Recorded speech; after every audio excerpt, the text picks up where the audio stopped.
Keith Grinke here from Top Me News with the Executive Director of the Manitoba Combative Sports Commission, Joel Fingard, on the eve of UFC 161 here in Winnipeg. Thanks for your time here, Joel. No problem. I guess let's just start off right now. It's a Manitoba Combative Sports Commission. Last year was the Manitoba Boxing Commission. Why the change? We changed the name of the commission to better reflect the sports that we sanction here in Manitoba. It's more than just boxing. Once upon a time, we did just boxing, but back in 2006, we started sanctioning MMA and professional kickboxing. So we said that the name of the commission should better reflect that, and that's why we went forward with that.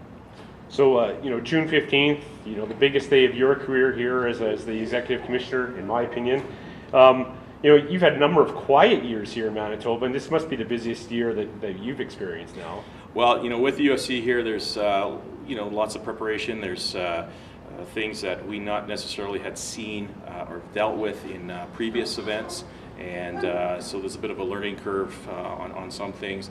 And there's the fact that it's a bigger event. We need more people, so we have to expand and get our people ready to deal with this event that's coming next weekend. I'm pretty excited about that. So from the, it's still unified rules, it's still 11 fights, 12 fights, why the more people? It's still timekeeping, you don't need extra timekeepers, you don't need extra room attendants, why the extra people? Well, we actually do need a few more room attendants, and we also need people to deal with the drug testing, because drug testing is not something we've done before. We have drug testing chaperones, we have more refs and judges coming in, because we certainly want to provide a level of expertise that can handle this event. So it's a combination of using some of our officials and bringing some officials who you commonly see at UFC events. So how does this drug testing work here in Manitoba? I've never seen it for an MMA event. Is this like the UFC bringing in their drug testing, or is this Manitoba implementing theirs? Yeah, no, we've implemented a policy. We have contracted with the Canadian Centre of Ethics in Sport. They have two services that we've contracted. One would be the doping control in competition at the event, and the other it will be therapeutic use exemption committee services for those who need an exemption for this event. So, other than the drug testing, is there anything other differences for, officiating and running the UFC event? Do you have decimal places for your weigh-ins? Certainly, Keith, we've reviewed a number of the recent UFC events. We've had great communication with UFC in regards to some issues that have occurred. So far, we're planning and trying to make sure that we don't see a repeat of any of those issues here. Yeah. So, and you mentioned a couple of times officials. I know we have some great ones here. Adam Cheadle, who I think has never reffed UFC. Jared Blell, I think reffed maybe a Vancouver one. That's correct.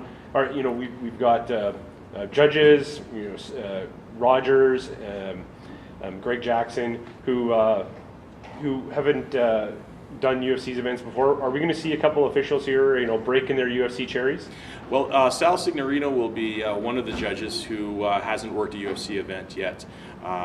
We also have Dr. Greg Jackson and Jason Rogers, both who have worked UFC events, Bellator events, Strikeforce events in Ontario. So they do have experience in working those events. So it'll be, but for them it'll be nice because they'll be able to do it in their hometown. Yeah, for sure. And Adam Cheadle was, I saw him at Havoc FC this weekend. Was he out there, shaking off some ring rust? We had Adam go out there, and a few weeks previous in Calgary to work an event as well. And certainly staying active is important for our officials. Various officials have been doing different types of training in preparation of UFC 161. So is it different here? Does the UFC rubber stamp who the officials are going to be? If they get the final say, or is it still your final say? No, what we did is we chose the officials that we were bringing in, and we're bringing in 2 referees and 3 judges to add to the number of folks that we have locally here, and we chose those officials. All right, getting away from the UFC event here, Bill S-209 was recently, ratified third voting in House of Commons. What does that mean for commissions across Canada? I think this is a huge bill. This is going to change the landscape in Canada. First of all, I think, as you know, MMA was not legal in terms of being a recognized sport. Most commissions had described it as a form of boxing, just as we had here in Manitoba. So that's going to change. What we're going to see is that now, because of the clarity in the law, illegal events will be shut down. Illegal events will not be able to occur because there's no gray area anymore. It's crystal clear who and what will be recognized, and that'll be the responsibility of each and every province to recognize those combative sports, whether it's professional. And then the other side of it is the amateur, and that was something that was lacking in the previous Section 83 of the Criminal Code of prize fighting. So an amateur is lacking here in Manitoba. Is that going to change? Well, that won't change anytime soon. The problem is that there isn't a national body for MMA, for amateur MMA. So amateur MMA in different regions means different things, and usually in sports you see the amateur created before the professional. In this case, this is the opposite. So we don't really have a national body in Manitoba to allow amateur. It's something that the province would have to look at, and one of the issues with that will be, if we did allow it, how young would we allow someone to participate in that? And so there's a lot of questions. If we were to bring it in, there's going to be it would take time and a lot of research. And the other thing is that in some provinces, amateur bodies are the ones that regulate it. There are some commissions that do regulate it. Right now in Manitoba, we don't have an amateur body that is set up to do it, or to be recognized by the province. So it would only leave the Pro Commission, and with the possibility the Pro Commission could have its mandate expanded to do amateur. Yeah, so it sounds like a couple of years away from any amateur happening here. You mentioned earlier, the Combative Sports Commission here in Manitoba also regulates kickboxing. How about things like that under Bill S-209? Well, kickboxing is needs some more clarification under what is determined as a mixed martial arts.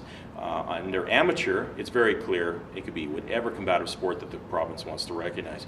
In the pro side of it, there seems to be some lack of clarity around kickboxing and if that is considered a martial art or not under their definition. So if I wanted a permit, in January 2014 for a kickboxing event, would that be granted? We'll have the clarity before then. Correct. All right. So speaking of upcoming events, how with the UFC coming, has that shied people away from Manitoba, or are we going to see more events because of UFC coming here? What's on tap for you guys the remainder of the year? We have two events that that have permits at this time, and that'll be CFC in September, and then we have a boxing slash MMA card in October with John Vernas, who's done many events over the years. We've had lots and lots of inquiries. Whether that will facilitate into actual events, time will tell. All right. My last question. From my experience and the words of many people around Canada, is Manitoba is one of the better run commissions around Canada. I know you've advised when BC set up theirs, and when Ken Ayashi was setting up the Ontario MMA piece. I've heard rumors that you're helping out Saskatchewan, and they may get legislation anytime soon. Why the reputation of being so well run? Like, what do you do differently that maybe other commissions are missing out on? I think first of all, we have a great bunch of people involved in our commission. We have great folks who have proven themselves. We have a focus on training. We do more training in Manitoba than any other commission in the country, whether it's internal clinics or we bring people in, and we brought in some of the best people.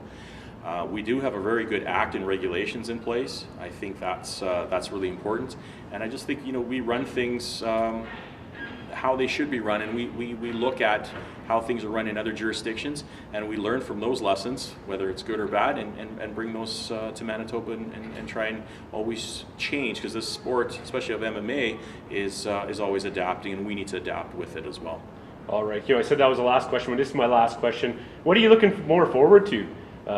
June 15th for you overseeing a UFC event, or June 16th when you and your family can probably take a big sigh of relief that this is all over? Well, June 16th is Father's Day, and I am a new father, so I'm looking forward to June 16th, where I can get some rest and relaxation, hopefully. All right. Well, Joel Fingard, thank you for all you do for MMA in Canada and in other combat sports. Thank you for your time, and I hope UFC 161 is a well-run event as we're used to here in the province. Great. Thanks, Keith.